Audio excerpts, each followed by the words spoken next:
hati dia dah berbelah bagi. Maka menutur akan dia Allah Subhanahu Wa Taala akan anak yang kecil itu.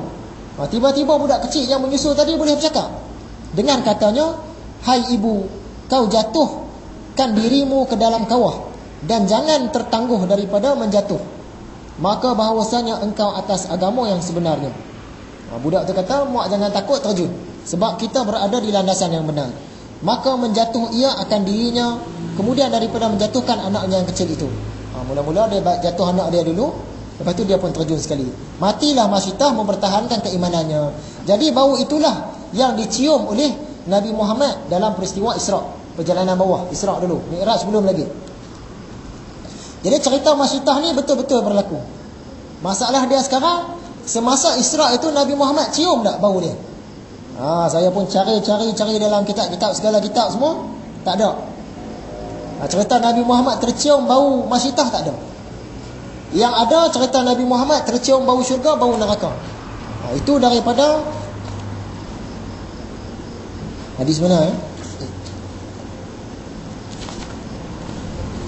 hadis riwayat Imam Baihaqi.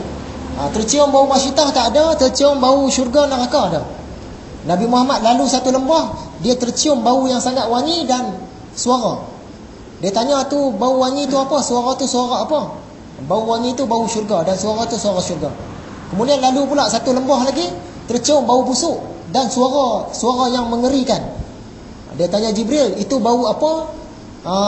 Yang mengerikan tu suara apa? Dia kata itu Jahannam. Jahannam ni maksud dia salah satu neraka yang paling hebat sekali. Neraka tu nama dia Jahannam. Kita duk maki orang kata Jahannam lah kau. Tu neraka yang paling bawah sekali, yang paling kuat. Yang tu ada sandaran dia. Cerita bau Masyitah tak ada. Jadi cerita Nabi Muhammad tercium bau Masyitah, tolak tepi juga, simpan. Bukan kata buang, simpan. Simpan di tepi. Boleh jadi kita kaji-kaji nanti jumpa pula hadisnya. Tapi setakat yang saya perhatikan memang tak ada. Memang tak ada. Cerita Nabi Muhammad tengok orang bertanam tadi ada. Cerita Nabi Muhammad tercium bau Masyitah tak ada.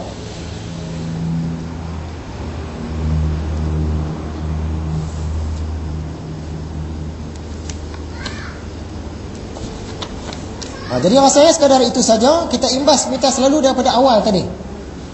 Dari awal kuliah tadi kita cuba saring cerita-cerita dalam kitab ini, cerita mana yang kuat. Kuliah yang lepas, cerita burak tak mau bagi Nabi Muhammad naik atas dia, tak ada sumber, tak jumpa sumber, simpan dulu. Nabi Ibrahim naik burak pergi ke jumpa isteri anak dia, belum jumpa sumber yang kukuh.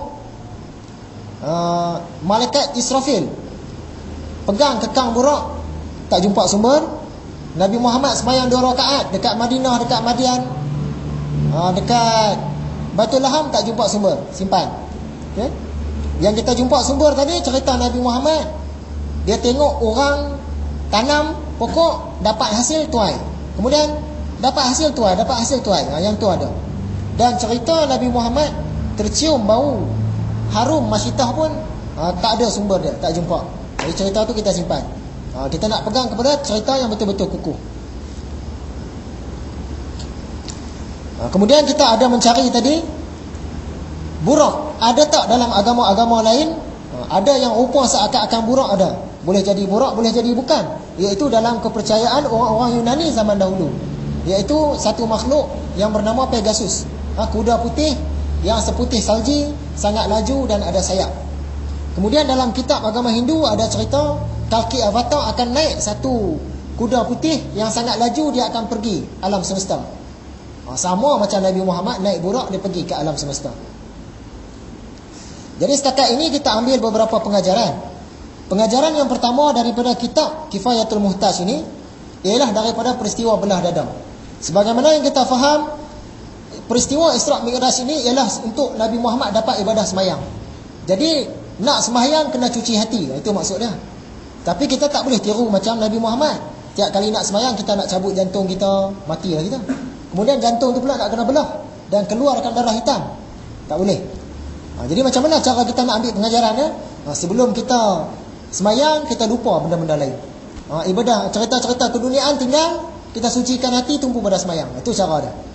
Nabi Muhammad, dia cuci, bawa kelak jantung. Kita tak payah kelak jantung, kita cuci hati dia. Kalau aku tak mau fikir benda-benda lain, nak tubuh pada semayang je. Padam sekejap semasa semayang. Itu cara dia.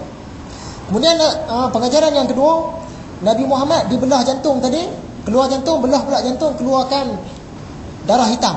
Darah hitam ni tempat syaitan. Okay? Kita pun boleh buat, tapi tak serupa macam tu. Kita boleh buat dengan cara berbekam. Sebab tu saya cerita pasal bekam apa tu. Bila kita berbekam, kita ni ada darah kotor. Dengan berbekam, dia tarik darah kotor saja. Sedangkan darah ni ialah tempat laluan syaitan. Ada hadisnya. Bila kita tarik darah yang kotor, syaitan dia tak berapa boleh nak duduk.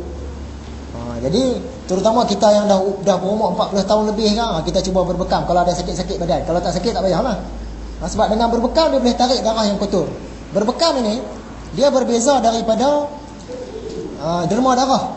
Bila kita derma darah, darah baik pun keluar, darah tak baik pun keluar, dua-dua sekali. Kita rugi. Kalau berbekam dia tarik darah tak baik saja.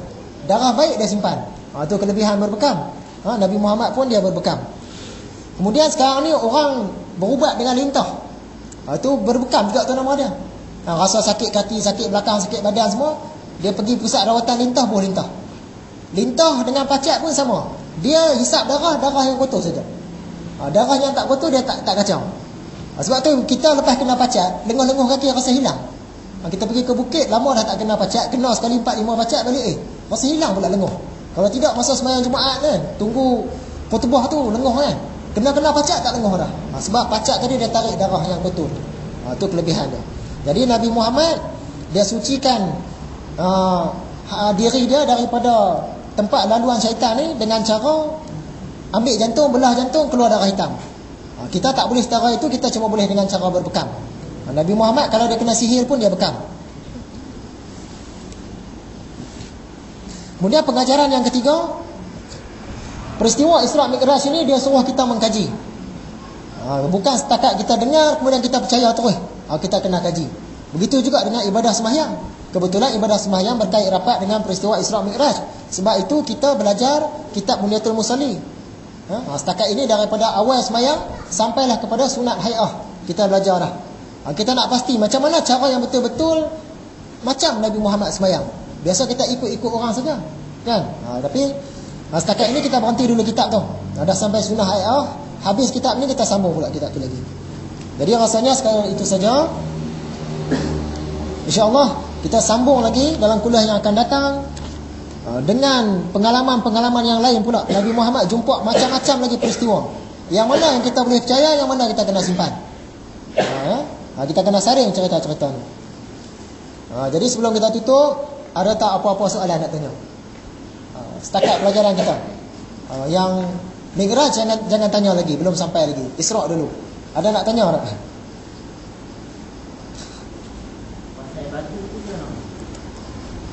Pasal batu. Okey. Nabi Muhammad dia nak naik ke langit, tak sampai lagi cerita ni. Tak apa, kita cerita sikit. Dikatakan ada seketul batu ikut. Betul tak cerita ni? Cara-cara tak ada sumber. Tak ada sumber. Yang ada catatan ahli sejarah saja. Jadi orang tunjuk di internet satu batu besar, batu tu terapung. Orang kata ni lah batu yang nak ikut Nabi Muhammad. Tu bukan batu dia. Batu dia kalau betul lah berlaku pun ada di Palestin. Dekat Kubah Sakrah tu. Dekat bawah tu ada batu besar. Besar batu tu. Kalau betul ada batu nak ikut, batu tu lah. Batu tu dulu, kalau kita tengok sekarang batu tu dia tak terapung lah. Sebab ada tiang-tiang, ada simen-simen, orang bertahan lah. Jadi kalau ikut cerita mulut ke mulut, ni cerita mulut ke mulut, bukan cerita sahih. Kononnya dulu batu tu memang terapung. Tapi ada orang perempuan mengandung, bila lalu dia terkejut tengok batu besar terapung sampai dia gugur. Bila gugur, jadi pemerintah zaman itu dia suruh sambung dengan tiang simen supaya bersambung dengan tanah. Supaya orang tak terkejut tengok. Kalau tidak orang terkejut tengok dia gugur anak. Tu cerita dia. Tapi setakat saya cari sumber sahih tak ada. Pasal batu-batu nak ikut tu. Dalam hadis-hadis sahih tak ada. Tak apa, kita akan sampai bahagian tu nanti kita bincang lagi. Kita saring lagi. Setara mana kekuatan cerita batu nak ikut Nabi Muhammad ni. Itulah dalam peristiwa Isra' Mi'raj ni dia banyak campur cerita-cerita hikayat.